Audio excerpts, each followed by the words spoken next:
Hi friends, నేను advocate NVR Lakshmi Rajani alias PSS Devi, AP high court free legal service for లేడీస్కి నేను fee తీసుకోనండి. నన్ను contact చేయాలనుకుంటే నా నంబర్ వచ్చేసి 9948446460. ఈరోజు మనం తెలుసుకుంటున్న టాపిక్ వచ్చేసి ఒక ఒక ఆమె కలిసారండి నిన్న వచ్చి. మేడం, మా మా ఫాదర్ వచ్చేసి మేము ఇద్దరు ఆడపిల్లలము. అయితే ఇద్దరు ఆడపిల్లలు, ఇద్దరు మగపిల్లలు మా నాన్నగారికి సంతానం. మా మా నాన్నగారు వచ్చేసి మా ఇద్దరికి పెళ్లి చేసేసారు, నాకు మా అక్కకి.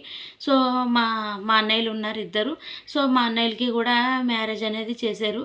చేసిన తర్వాత ఇప్పుడు ప్రాపర్టీ అంతా కూడా మీకు పెళ్ళిళ్ళు చేశాను కదా, అన్నయ్యలకి వాళ్ళకే ఇచ్చేస్తానని చెప్పేసి ఆ ఇద్దరికి కూడా చెరుకు ఒక ఇల్లు ఇచ్చారు, మా అన్నయ్యలు ఇద్దరికి కూడాని.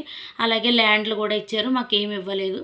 మా అమ్మగారి నగలు కూడా మా మా వదినలకి ఇచ్చేసారు, మాకేమి ఇవ్వలేదు, మేమేం అడగలేదు. అడగకుండా ఉంటే మా ఫాదర్కి ఈ మధ్యన కొంచెం ఇబ్బంది వచ్చి అప్పులు చేశారు. అప్పులు చేసేసి ఇంకా చనిపోయారు, హార్ట్ అటాక్ వచ్చి. అప్పులు ఎలా తీర్చాలని. ఏంటంటే, నాన్నగారు మీకు పెళ్లి చేశారు కాబట్టి మీరే తీర్చాలి అప్పులు, మేము తీర్చాల్సిన అవసరం లేదు అని చెప్పేసి అప్పుల వాళ్ళందరినీ మా మీద వదులుతున్నారు. మా అన్నయ్యలు ఇద్దరు మా పరిస్థితి ఏంటి మేడం అని చెప్పేసి అడిగారు. అమ్మ, నేను ఒకటే చెప్తున్నా, మీకైతే అప్పు మీద అయితే ఎటువంటి బాధ్యత అయితే పడదు. మీరు ప్రాపర్టీ కూడా తీసుకోలేదంటున్నారు, మీ బ్రదర్సే తీసుకున్నారంటున్నారు. మీరు అప్పు కట్టాల్సిన అవసరం అయితే ఏం లేదు. మీకు ఏంటంటే, మీరేం టెన్షన్ పడకండి, ధైర్యంగా ఉండండి. ఏదైనా అవసరమైతే వెంటనే నన్ను వచ్చి కలవండి. ఓకేనా? Thanks for watching.